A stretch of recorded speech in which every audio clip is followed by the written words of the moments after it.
ಸ್ವಯಂಪಾಕ ಅಭಿಮಾನಿಗಳಿಗೆ ಸ್ವಾಗತ. ಈ ದಿನ ನಾನು ಹುರುಳಿಕಾಳು ಪಾಲಕ್ ಗ್ರೇವಿ ಹೇಗೆ ಮಾಡೋದು ಅಂತ ಹೇಳಿ ತೋರಿಸ್ಕೊಡ್ತಾ ಇದ್ದೀನಿ. ಬೇಕಾಗುವ ಪದಾರ್ಥಗಳು: ಹುರುಳಿಕಾಳು ಹತ್ರ 3/4 ಕಪ್ನಷ್ಟಿದೆ. ಪಾಲಕ್ ಸೊಪ್ಪು ನಾನು ಬರ್ತಿ ಒಂದು ಹಿಡಿ ಮೇಲೆ ಇಟ್ಕೊಂಡಿದ್ದೀನಿ. ಶುಂಠಿ 2 ಸಣ್ಣ ಚೂರು ಇಟ್ಕೊಂಡಿದ್ದೀನಿ. ಹಸಿಮೆಣಸಿನ್ಕಾಯಿ 4, ನಿಮ್ಮ ಖಾರದ ಅಪೇಕ್ಷೆ ಮೇಲೆ ಹೆಚ್ಚು ಕಡಿಮೆ ಮಾಡ್ಕೋಬಹುದು.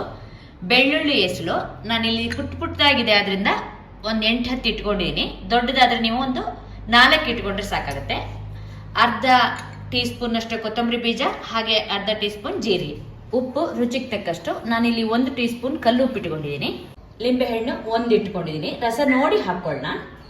ಹುರುಳಿನಲ್ಲಿ ಕಲ್ಲು ಜಾಸ್ತಿ ಆಗಿರುತ್ತೆ, ಆದ್ರಿಂದ ನಾನು ಇದನ್ನ 2-3 ಬಾರಿ ಸೋಸ್ಬಿಟ್ಟು 2 ಕಪ್ನಷ್ಟು ನೀರು ಹಾಕಿ ಕುಕ್ಕರ್ ತಳಕ್ಕೆ ಚೆನ್ನಾಗಿ ನೀರು ಹಾಕ್ಬಿಟ್ಟು ಇದನ್ನ ಒಂದು 6-7 ವಿಷಲ್ ಕೂಗಿಸ್ಕೊಳ್ಳೋಣ. ಯಾಕಂದ್ರೆ ಹುರುಳಿ ಸ್ವಲ್ಪ ಬೇಯೋದು ನಿಧಾನವಾಗುತ್ತೆ. ಹುರುಳಿ ಕಾಳನ್ನು ನಾನು ಸುಮಾರಾಗಿ 7-8 ಕೂಗ್ಸಿದೀನಿ. ನಾನು ಚೆನ್ನಾಗಿ ಮೆತ್ತಗೆ ಬೆಂದಿದೆ. ಇದರ ನೀರನ್ನು ಸ್ವಲ್ಪ ತೆಕ್ಕೊಳ್ಳೋಣ. ಆಮೇಲೆ ಬೇಕಂದ್ರೆ ಇದೇ ನೀರನ್ನು ಹಾಕೊಂಡ್ರಾಗತ್ತೆ. 1.5 ಟೀ ಸ್ಪೂನ್ ಅಷ್ಟು ಎಣ್ಣೆ ಹಾಕಿ ಕಾಯ್ಲಿಕ್ಕಿಟ್ಟೆ. ಎಣ್ಣೆ ಕಾದ್ಮೇಲೆ ಜೀರಿಗೆ ಹಾಗೆ ಕೊತ್ತಂಬರಿ ಬೀಜ ಹಾಕಿ, ಜೀರಿಗೆ ಕೊತ್ತಂಬರಿ ಬೀಜ ಸ್ವಲ್ಪ ಕೆಂಪು ಬಣ್ಣ ಬಂದ ಮೇಲೆ ಬೆಳ್ಳುಳ್ಳಿನ ಹಾಕಿ, ಹಾಗೆ ಶುಂಠಿನ ಸಣ್ಣದಾಗಿ ಹೆಚ್ಚಿಬಿಟ್ಟು ಹಾಕಿದ್ದೀನಿ. ತೆಳ್ಳಗೆ ಹೆಚ್ಚಿದ್ದೀನಿ, ಯಾಕಂದ್ರೆ ಬೇಗ ಇದನ್ನ ಹುರಿಲಿಕ್ಕಾಗತ್ತೆ ಅಂತ.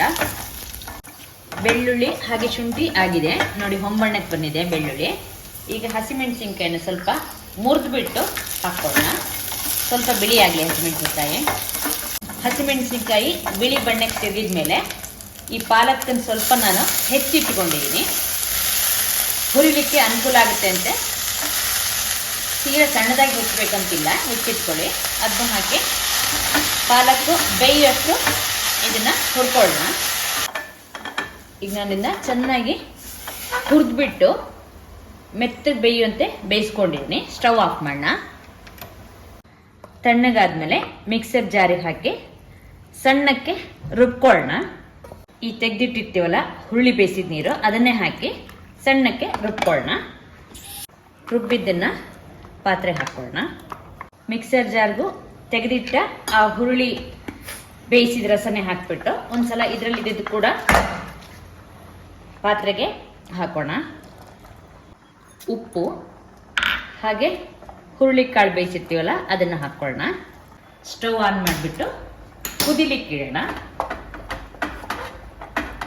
ಹದ ನೋಡ್ಬಿಟ್ಟು ಬೇಕಂದ್ರೆ ಈ ಹುರುಳಿ ಬೇಯಿಸಿದ ನೀರನ್ನೇ ಹಾಕೊಂಡ್ರಾಯ್ತು. ಹುರುಳಿ ಬೇಯಿಸಿದ ನೀರು 1/4 ಲೋಟದಷ್ಟು ಉಳಿದಿದೆ. ಇದನ್ನ ನೀವು ಗ್ರೇವಿಗೆ ಹಾಕ್ತೀನಿ ಅಂದ್ರೆ ಆಗತ್ತೆ, ಅಂದ್ರೆ ಹೆಚ್ಚು ಹೊತ್ತು ಕುದಿಸ್ಬೇಕಾಗತ್ತೆ ಅಷ್ಟೇನೆಯ. ಇಲ್ಲ ಅಂದ್ರೆ ನೀವು ಇದನ್ನ ಸಾರು ಅಥವಾ ಹುಳಿಗೆ ಕೂಡ ಹಾಕಿದ್ರು ಆಗತ್ತೆ.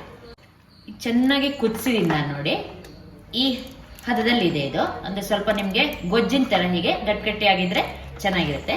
ಈಗ ಇದಾಗಿದೆ. ಸ್ಟವ್ ಆಫ್ ಮಾಡೋಣ.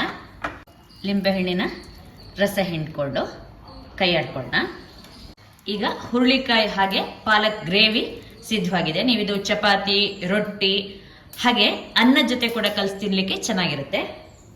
ನೋಡಿದ್ರಲ್ವಾ ಹುರುಳಿಕಾಳು ಪಾಲಕ್ ಗ್ರೇವಿ ಹೇಗೆ ಮಾಡೋದು ಅಂತ ಹೇಳಿ. ನೀವು ಕೂಡ ನಿಮ್ಮ ಮನೆಯಲ್ಲಿ ಈ ಗ್ರೇವಿಯನ್ನು ಮಾಡಿಬಿಟ್ಟು ನಿಮ್ಮ ಅಭಿಪ್ರಾಯ ನಮ್ಗೆ ತಿಳಿಸಿ.